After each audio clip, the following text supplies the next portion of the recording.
பிள்ளைகளுக்கு ரொம்ப துவா செய்யுங்க. குறிப்பாக நம் வீடுகளில் சின்ன குழந்தைகள் இருக்கும். சின்ன குழந்தைகள் இருக்கக்கூடிய வீடுகளிலே கண்டிப்பாக வீட்டில் இருக்கக்கூடிய பெரியவர்கள், நான் ஒரு துவா சொல்லித் தருகிறேன், கண்டிப்பாக வீட்டிலே, உங்கள் வீட்டிலே இருந்தால் அல்லது உங்கள் உறவுகளின் வீட்டிலே இருந்தால் கண்டிப்பா சொல்லிக் கொடுங்க. ரசூல் ஸல்லல்லாஹு அலைஹி வஸல்லம் சொல்லிக் கொடுத்தாங்க.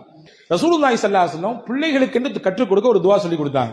ரசூலுல்லாஹ் ஹஸன் ரலியல்லாஹு அன்ஹு ஹுசைன் ரலியல்லாஹு கூட்டு மடியில உட்கார வச்சுட்டு இப்படி துவா சொல்லுவாங்களா, இன்ன அபாக்குமா கான யுஅவ்விது பிஹிமா இஸ்மாஈல வ இஸ்ஹாக. உங்கள் தகப்பனார், உங்கள் பாட்டானார் இப்ராஹிம் அலைஹிஸ்ஸலாம் தாம் பிள்ளைகளுக்கு இஸ்மாயிலுக்கும் இஸ்ஹாக்குக்கும் இந்த துவாவை தான் சொல்லுவார்கள். அல்லாஹும்ம இன்னி அஊது பிகலிமாத்தில்லாஹி தாம்ம மின் குல்லி ஷைத்தானின் வஹாம்ம வ மின் குல்லி ஐனில் லாம்ம. மூணே வார்த்தை தான், தேவன்னா என்ன கேட்டு எழுதி வாங்கிக்கங்க இன்ஷா அல்லாஹ். 3 வார்த்தையை கொண்டு ஓதி அந்த பிள்ளைகளிடத்திலே தஅவீத் செய்து விட்டு தான், அதாவது பாதுகாப்புக்காக வேண்டி அந்த பிள்ளைகளுக்கு வளையம் போட்டு விட்டு தான் பெருமானார் ஸல்லல்லாஹு அலைஹி வஸல்லம் வெளியே அனுப்புவார்கள்.